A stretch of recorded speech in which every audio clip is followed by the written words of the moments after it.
नमस्कार, आप देख रहे हैं डीडी न्यूज। आपके साथ मैं हूं गौरव श्रीवास्तव। तो चलिए बुलेटिन की शुरुआत करते हैं और सबसे पहले नजर डालते हैं इस वक्त की हेडलाइंस पर। दुनिया में भारत के विकास की रफ्तार सबसे तेज, सकल घरेलू उत्पाद पिछले 10 वर्षों में हुआ 2 गुना, IMF ने लगाई मोहर।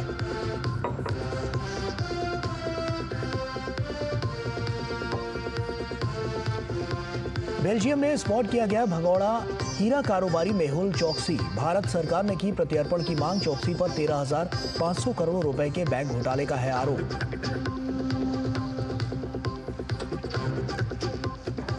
RSS के सरकार्यवाह दत्तात्रेय होसबाले का बयान, धर्म के आरक्षण को बाबा साहेब BR अम्बेडकर के संविधान में नहीं किया गया स्वीकार। बेंगलुरु में वार्षिक बैठक के अंतिम दिन RSS ने संकल्प पत्र किया पारित। राष्ट्र निर्माण और व्यक्ति निर्माण के अगले चरण की तैयारी।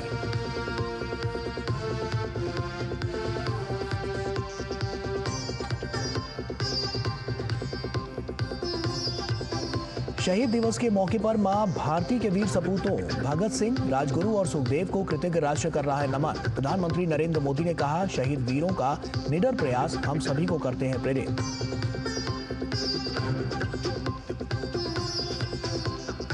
केंद्र सरकार की फिट इंडिया पहल के तहत डीडी न्यूज ने किया वॉकथॉन का आयोजन। करीब 4 किलोमीटर लंबे वॉक में सैकड़ों की संख्या में डीडी न्यूज कर्मी हुए शामिल।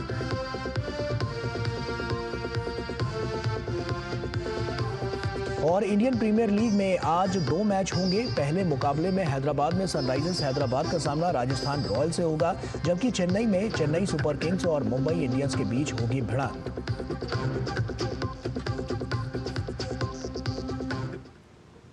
और आइए अब बुलेटिन की शुरुआत करते हैं। भारत ने बीते 1 दशक में अपनी अर्थव्यवस्था को दोगुना कर दुनिया को चौंका दिया है। देश की मजबूत आर्थिक नीतियों और संरचनात्मक सुधारों के चलते GDP में जबरदस्त वृद्धि देखने को मिली है। भारत अब अमेरिका, चीन, जर्मनी और जापान के बाद दुनिया में 5वां सबसे बड़ा देश बन गया है। ये 105% की वृद्धि दर को दर्शाता है, जो अमेरिका 66% और चीन 76% जैसे वैश्विक दिग्गजों से भी तेज है। भारत की GDP 2015 में $2.1 ट्रिलियन थी, जो 2025 तक बढ़कर $4.3 ट्रिलियन हो गई है। साथ ही कहा है कि ये तेजी भारत को इस साल जापान से तो वहीं 2027 तक जर्मनी से आगे ले जाएगी। विशेषज्ञों के मुताबिक इस शानदार वृद्धि के लिए make in India, digital India और उत्पादन से जुड़ी प्रोत्साहन PLI योजनाओं ने निवेशकों का भरोसा बढ़ाया है। साथ ही मजबूत स्टार्टअप इकोसिस्टम और IT सेक्टर की निरंतर प्रगति ने आर्थिक विकास को गति दी है। भारत की तेजी से बढ़ती अर्थव्यवस्था वैश्विक मंच पर इसकी स्थिति को मजबूत कर रही है। जहां अमेरिका की GDP 30.3 ट्रिलियन और चीन की 19.5 ट्रिलियन तक पहुंच रही है, वहीं भारत की विकास दर अन्य देशों की तुलना में अधिक मजबूत दिख रही है। भगोड़े हीरा कारोबारी मेहुल चोकसी को बेल्जियम में स्पॉट किया गया है। बेल्जियम में होने की पुष्टि के बाद भारत ने बेल्जियम से मेहुल चोकसी के प्रत्यर्पण की मांग की है। भगोड़ा कारोबारी मेहुल चोकसी और उसके भतीजे नीरव मोदी पर पंजाब नेशनल बैंक से 13,500 करोड़ रुपए के धोखाधड़ी का आरोप है। भारत सरकार ने अब बेल्जियम से मेहुल चोकसी के प्रत्यर्पण की मांग की है। F रेजिडेंसी कार्ड मिलने के बाद वो अपनी पत्नी प्रीति चोकसी के साथ बेल्जियम के एंटवर्प में रह रहा है। वहीं लेकिन इलाज का हवाला देकर अब वो स्विट्जरलैंड जाने की प्लानिंग कर रहा है। बता दें कि दिसंबर 2024 में मुंबई की एक विशेष अदालत ने प्रवर्तन निदेशालय की ओर से 2018 से जब्त की गई चोकसी की संपत्तियों की बिक्री की अनुमति दी थी। इन संपत्तियों की कुल कीमत 2,565.9 करोड़ रुपए है, जो पंजाब नेशनल बैंक और ICICI बैंक के समर्थन से अदालत के आदेश पर जब्त की गई थी। इन संपत्तियों की बिक्री शुरू हो चुकी है, जिसमें 125 करोड़ रुपए से अधिक मूल्य की संपत्तियां मुंबई में फ्लैट्स, अंधेरी में 2 कारखाने गीतांजलि जेम्स लिमिटेड के लिक्विडेटर को सौंप दी गई है। चोकसी के खिलाफ आरोपों में आपराधिक साजिश, विश्वासघात, धोखाधड़ी, संपत्ति की लेन देन में धोखाधड़ी, भ्रष्टाचार और मनी लॉन्ड्रिंग शामिल है। वहीं नीरव मोदी इस समय लंदन की जेल में बंद है और भारत को प्रत्यर्पित करने के खिलाफ अदालत में मुकदमा दायर किया है। उधर बिहार से क्राइम की एक और बड़ी घटना सामने आई है। राजधानी पटना में एशिया हॉस्पिटल की डायरेक्टर की गोली मारकर हत्या कर दी गई है। जानकारी के मुताबिक पटना के अगम कुआं थाना क्षेत्र के धनकी मोड़ के समीप एशिया हॉस्पिटल के संचालिका की ताबड़तोड़ गोली मारकर हत्या कर दी गई। पुलिस ने घटनास्थल से कारतूस के 5 खोखे भी बरामद किए हैं। घटनास्थल पर एसपी सिटी समेत अगमकुआं थाने की पुलिस जांच के लिए पहुंची है। जानकारी के मुताबिक शाम करीब 6 बजे अस्पताल में मरीजों का इलाज चल रहा था।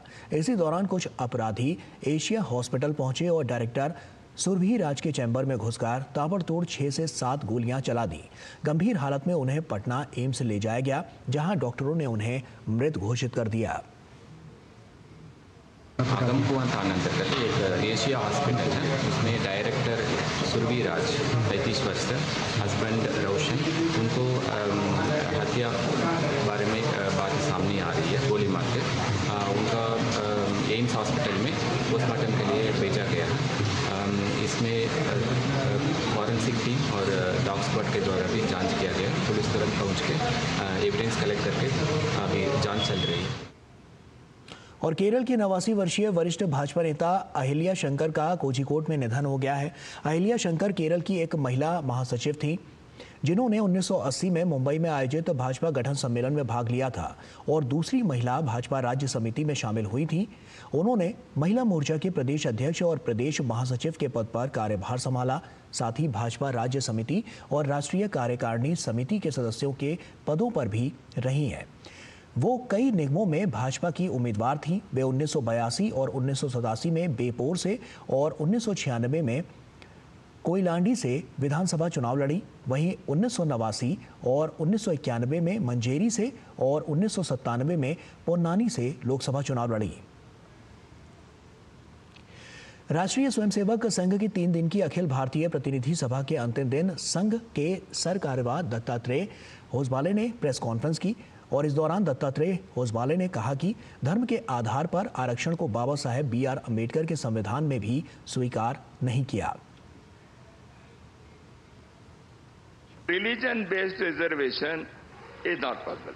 Backward class within that religion, it is there. Karnataka में है, महाराष्ट्र में बहुत जगह पर है।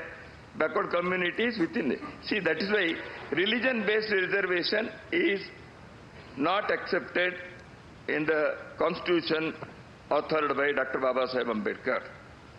Anybody who thinks of this, they are going against the wishes of the founding fathers of the constitution. और संघ के सरकार्यवाह दत्तात्रेय होसबाले ने बताया कि संघ ने पिछले 3 सालों में विकास के सभी क्षेत्रों में काम किया है।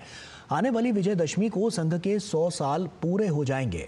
हमने संघ के कार्यकुशलता और विस्तार पर फोकस किया है। Our aim is to reach every mandal or a basti. This has been our target. And next 6 months we are expecting to achieve this before the next Vijayadashmi, which is our target. This year has served as the preparatory year for us.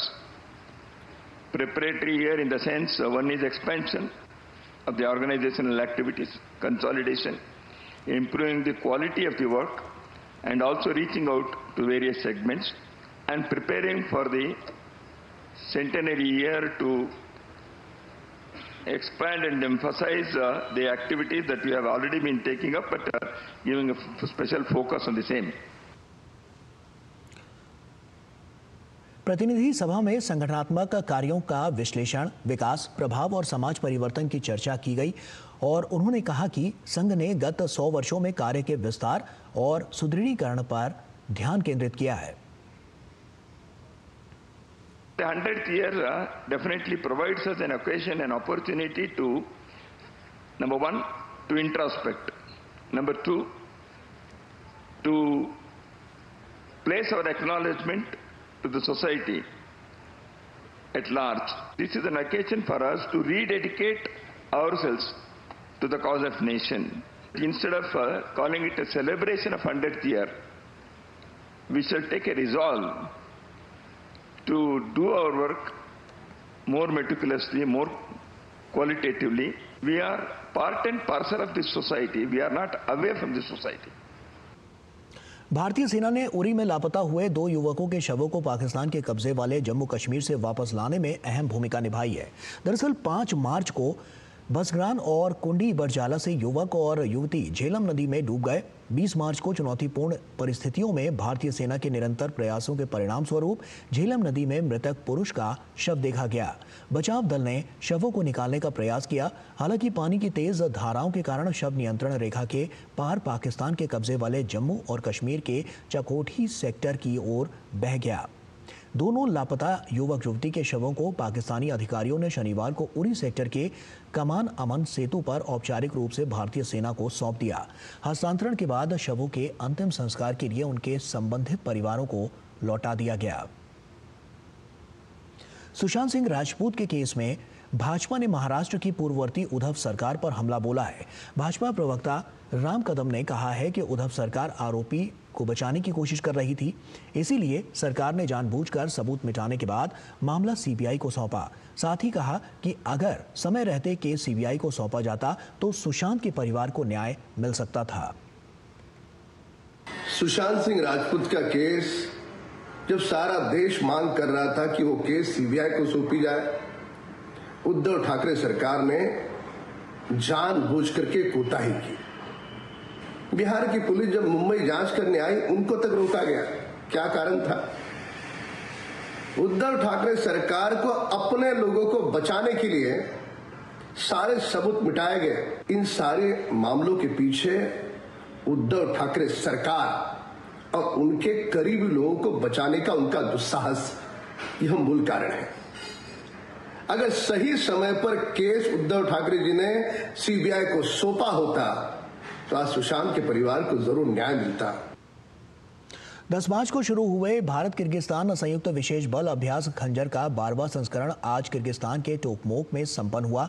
Bharat की parachute regiment और Kyrgyz scorpion brigade के कुलीन सैनिकों ने इस गहन प्रशिक्षण कार्यक्रम में भाग लिया, जिसे अंतर संचालन, उच्च ऊंचाई वाले युद्ध क्षमताओं और आतंकवाद विरोधी रणनीति को बढ़ाने के लिए डिजाइन किया गया था।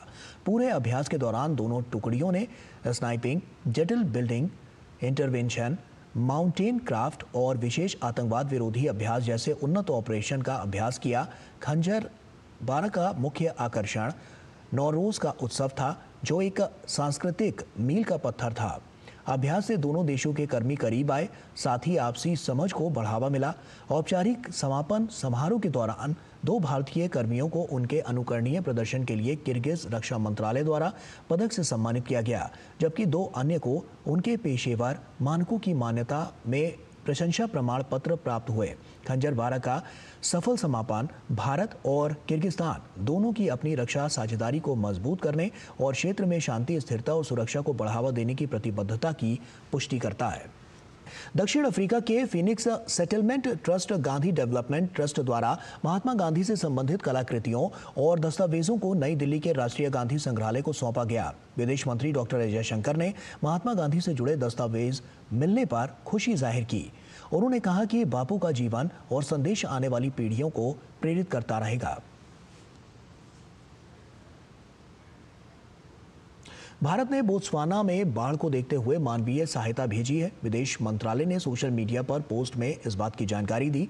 भारत ने आवश्यक दवाओं, सर्जिकल आपूर्ति, मच्छरदानी और वाटर प्यूरिफायर सहित लगभग 10 टन सहायता की पहली खेप बोत्सवाना के लिए भेजी है। वहीं स्वास्थ्य सेवा प्रणाली को मजबूत करने में मदद के लिए किरीबाती को भी मानवीय सहायता भेजी गई है। शनिवार को मुंद्रा पोर्ट से तरावा किरीबाती के लिए 6 बेड वाले कंटेनर आधारित डायलिसिस यूनिट की एक खेप रवाना हुई। केंद्रीय मंत्री प्रहलाद जोशी ने उत्तर प्रदेश के गोरखपुर में 27 करोड़ 81 लाख की लागत से बने प्रदेश के सबसे बड़े सेंट्रल वेयर हाउस का लोकार्पण किया। ये वेयर हाउस गीडा सेक्टर 26 में करीब 5.5 एकड़ क्षेत्रफल में बना है, जिसकी क्षमता 21,150 टन है। इस अवसर पर केंद्रीय मंत्री ने वर्चुअल रूप से देश के अलग अलग शहरों में 18 अन्य वेयर हाउस का भी लोकार्पण किया, जिसकी कुल लागत 264 करोड़ रुपए है। इस अवसर पर केंद्रीय मंत्री द्वारा वृक्षारोपण भी किया गया। इस मौके पर केंद्रीय मंत्री प्रहलाद जोशी ने कहा कि वेयर हाउसिंग बिजनेस देश के अंदर बहुत तेजी से बढ़ रहा है।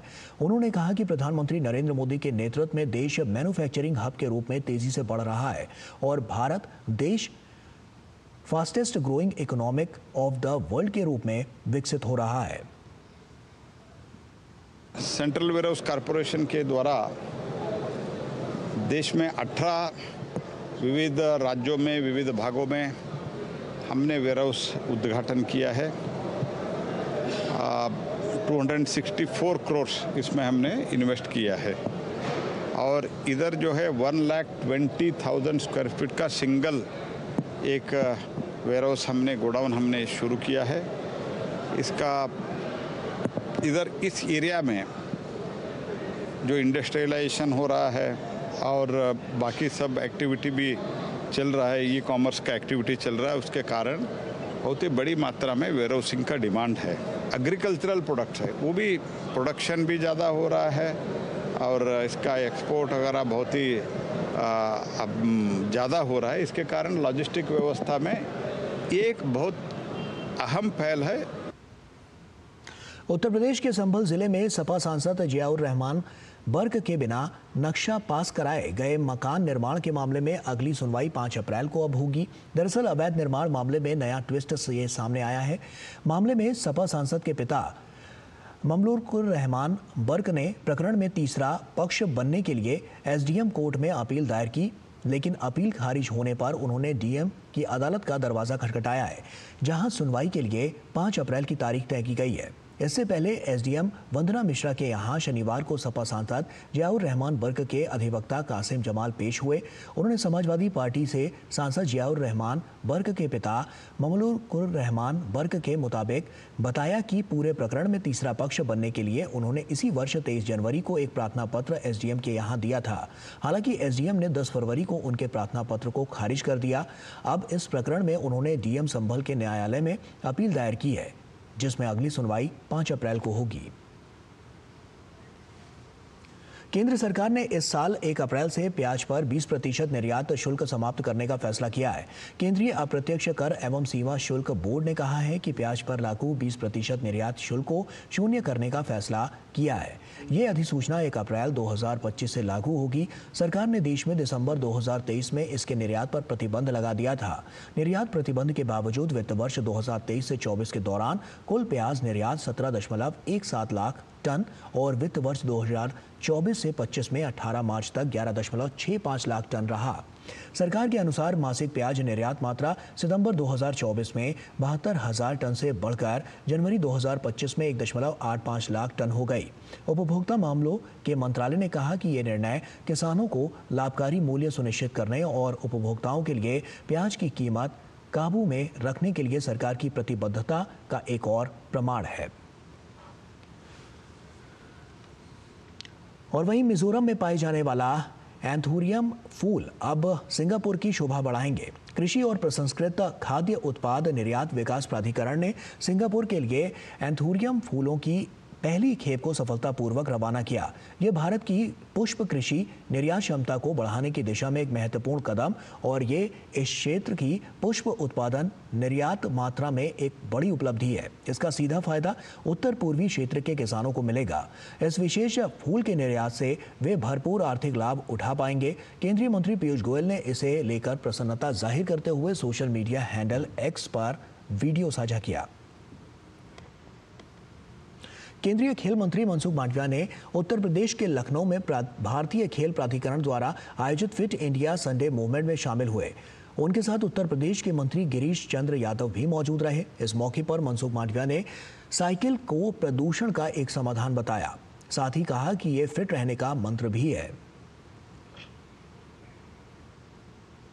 सरकार की फिट इंडिया मुहिम को आगे बढ़ाते हुए आज डीडी न्यूज दिल्ली ने वॉकथॉन का आयोजन किया। वॉकथॉन को प्रसार भारती के CEO Gaurav Dwivedi, DD news की महानिदेशक प्रिया कुमार और एडीजी पंकज कुमार पांडे ने संयुक्त रूप से हरी झंडी दिखाकर रवाना किया। वॉकथॉन की शुरुआत कोपरनिकस मार्ग स्थित दूरदर्शन भवन से हुई और इंडिया गेट सर्कल का पूरा चक्कर लगाकर वापस दूरदर्शन भवन में समाप्त हुई। लगभग 4 किलोमीटर की इस वॉकथॉन में डीडी न्यूज के सैकड़ों प्रतिभागियों ने हिस्सा लिया। पुरुष वर्ग में राहुल शर्मा पहले और मंथन दूसरे स्थान पर रहे। महिला वर्ग में प्रतिभा पहले और कुसुम मीना ने दूसरा स्थान हासिल किया।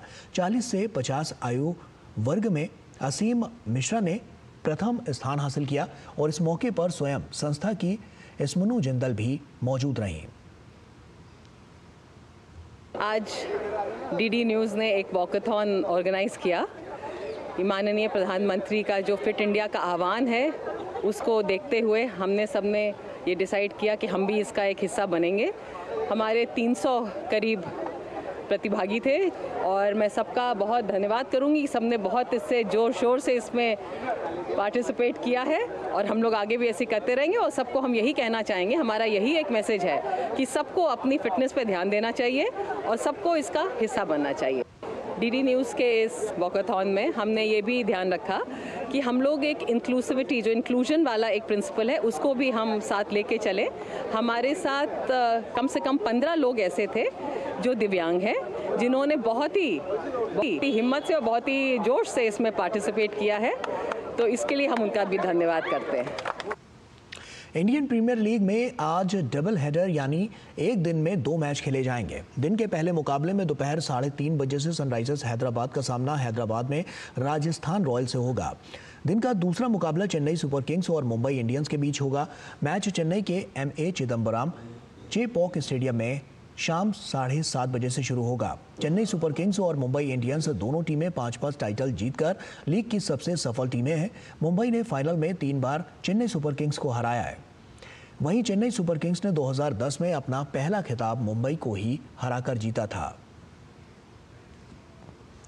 पैरा तीरंदाज राकेश कुमार का मानना है कि खेलो इंडिया पैरा गेम्स ने देश में पैरा खिलाड़ियों की प्रतिभा को एक नया विस्तार दिया है।